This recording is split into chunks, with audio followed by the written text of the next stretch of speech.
Hi ಎಲ್ರಿಗೂ ನಮಸ್ಕಾರ. Hotel ಸ್ಟೈಲ್ನಲ್ಲಿ ಆಲೂಗಡ್ಡೆ ಪಲ್ಯ ಹೇಗೆ ಮಾಡೋದು ಅಂತ ಇವತ್ತಿನ ಈ ವಿಡಿಯೋದಲ್ಲಿ ನೋಡ್ಕೊಂಬರೋಣ. ಆಲೂಗಡ್ಡೆ ಪಲ್ಯ ಮಾಡೋದಕ್ಕೆ ಸ್ವಲ್ಪ ಉದ್ದಿನಬೇಳೆ, ಕಡಲೆಬೇಳೆ, ಸ್ವಲ್ಪ ಸಾಸಿವೆ, ಜೀರಿಗೆ, ಹಾಗೆಯೇ ಒಂದು 3 ಈರುಳ್ಳಿನ ಈ ರೀತಿ ಉದ್ದ ಕಟ್ ಮಾಡಿ ತೊಗೊಂಡಿದ್ದೀನಿ.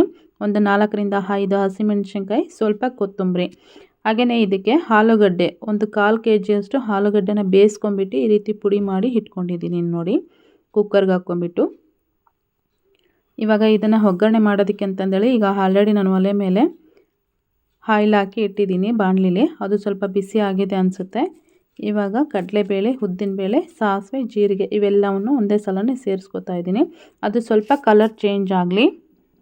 ಈ ರೀತಿ ಆಗಿದೆ ನೋಡಿ. ಇವಾಗ ಅದಕ್ಕೆ ಈರುಳ್ಳಿನ ಹಾಕ್ತಾ ಇದ್ದೀನಿ. ಈರುಳ್ಳಿನ ಒಂದು 50% ಬೇಯಿಸ್ಕೊಂಡ್ರೆ ಸಾಕು, ಒಂದು 50% ಬೇಯಿಸ್ಕೊಂಡ್ರೆ ಸಾಕು. ತುಂಬ ಗೋಲ್ಡನ್ ಕಲರ್ ಬರೋವರೆಗೂ ಏನು ಬೇಯಿಸೋದು ಬೇಡ. ಫ್ರೈ ಆಗಲಿ, ಒಂದು 3ರಿಂದ 4 ನಿಮಿಷ ಫ್ರೈ ಆದರೆ ಸಾಕು ಇದು. ಇವಾಗ ಇದಕ್ಕೇ ಹಸಿಮೆಣಸಿನ್ಕಾಯಿನೂ ಸಮೇತ ಆ್ಯಡ್ ಮಾಡ್ತಾ ಇದ್ದೀನಿ.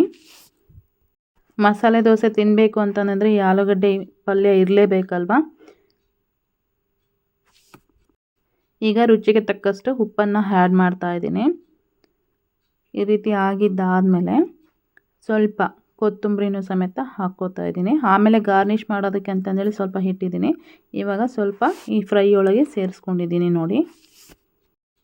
ಇದು ತುಂಬ ಸಿಂಪಲ್ಲಾಗಿ ತುಂಬ ಬೇಗ ಮಾಡ್ಕೋಬೋದು. ಇವಾಗ ಒಂದು ಚಿಟಿಕೆಯಷ್ಟು ಅರಿಶಿನ ಪುಡಿನ ಸೇರಿಸ್ಕೊಂಡಿದ್ದೀನಿ. ಇದು ಸೇರಿಸ್ಕೊಂಡಿದ್ದಾದಮೇಲೆ ಒಂದು 2 ನಿಮಿಷ ಲೋ ಫ್ಲೇಮಲ್ಲಿ ಬೇಯಿಸ್ಕೊಂಡ್ರೆ ಸಾಕು. ಪಲ್ಯ ಫೈನಲಾಗಿ ಈ ರೀತಿ ರೆಡಿಯಾಗಿದೆ ನೋಡಿ. ಇವಾಗ ಬೇಯಿಸ್ಕೊಂಡು ಇಟ್ಕೊಂಡಿದ್ನಲ್ವ ಆಲೂಗಡ್ಡೆನ, ಅದನ್ನು ಸಮೇತ ಇವಾಗ ಇದಕ್ಕೆ ಸೇರಿಸ್ಕೊತಾ ಇದ್ದೀನಿ. ಆಲೂಗಡ್ಡೆನ ನೀವು ಕುಕ್ಕರಲ್ಲಾದರೂ ಬೇಯಿಸ್ಕೋಬೋದು, ಇಲ್ಲಾಂತಂದರೆ ಪಾತ್ರೆ ಒಳಗಾದರೂ ಬೇಯಿಸ್ಕೋಬೋದು. ಕುಕ್ಕರಲ್ಲಿ ಒಂದು 3 ವಿಸಿಲ್ ಹಾಕಿಸ್ಕೊಂಡ್ರೆ ಸಾಕು, ಆಲೂಗಡ್ಡೆ ಬೆಂದಿರುತ್ತೆ. ಆಲೂಗಡ್ಡೆ ಸ್ವಲ್ಪ ಪೂರ್ತಿ ಸಣ್ಣದಾಗಿ ಪುಡಿ ಮಾಡ್ಕೊಳ್ಳೋದು ಬೇಡ. ಈ ರೀತಿ ಸಿಗೋ ಥರ ಸ್ವಲ್ಪ ಈ ಸೈಜಿಗೆ ಮಾಡಿಕೊಂಡ್ರೆ ಸಾಕು. ಈ ರೀತಿ ಆಗಿದೆ ನೋಡಿ ಪಲ್ಯ. ಇವಾಗ ಒಂದು 10 ನಿಮಿಷದಲ್ಲಿ ನಾವು ಈ ರೆಸಿಪಿನ ರೆಡಿ ಮಾಡ್ಕೋಬೋದು. ದೋಸೆ ಜೊತೆ ತಿನ್ನೋದಕ್ಕೆ ಒಳ್ಳೆ ಕಾಂಬಿನೇಷನ್ ಅಂತಲೇ ಹೇಳ್ಬೋದು. ಮತ್ತು ಇದನ್ನು ನಾವು ಸೈಡ್ ಡಿಶ್ ಆಗಿನೂ ಸಮೇತ ತೊಗೋಬೋದು. ಅಂದರೆ ಸಂಜೆ ಟೈಮು ಸ್ನ್ಯಾಕ್ಸಿಗಾದರೂ ನಾವು ಇದನ್ನು ತೊಗೋಬೋದು ಟೀ ಜೊತೆಗೆ. ಈ ರೀತಿ ಆಗಿದೆ ನೋಡಿ ಪಲ್ಯ. ಮನೇಲಿ ನಾವು ಹೋಟೆಲ್ಗಿಂತ ರುಚಿಯಾಗಿ ನಾವು ಈ ಪಲ್ಯನ ಈ ರೀತಿ ರೆಡಿ ಮಾಡಿಕೊಂಡ್ರೆ ಸೂಪರಾಗಿರುತ್ತೆ. ಹಾಗಾದರೆ ನೀವಿನ್ನೂ ನಮ್ಮ ಪೇಜನ್ನು ಫಾಲೋ ಮಾಡ್ತಾ ಇಲ್ಲ ಅಂತಂದರೆ ಈಗಲೇ ನಮ್ಮ ಪೇಜನ್ನು ಫಾಲೋ ಮಾಡಿ. ಇವತ್ತಿನ ಈ ವಿಡಿಯೋ ನಿಮಗೆ ಇಷ್ಟ ಆಗಿದ್ದರೆ ಕಮೆಂಟ್ ಮಾಡಿ, ಈ ವಿಡಿಯೋ ಶೇರ್ ಮಾಡೋದನ್ನು ಮರಿಬೇಡಿ. Thank you.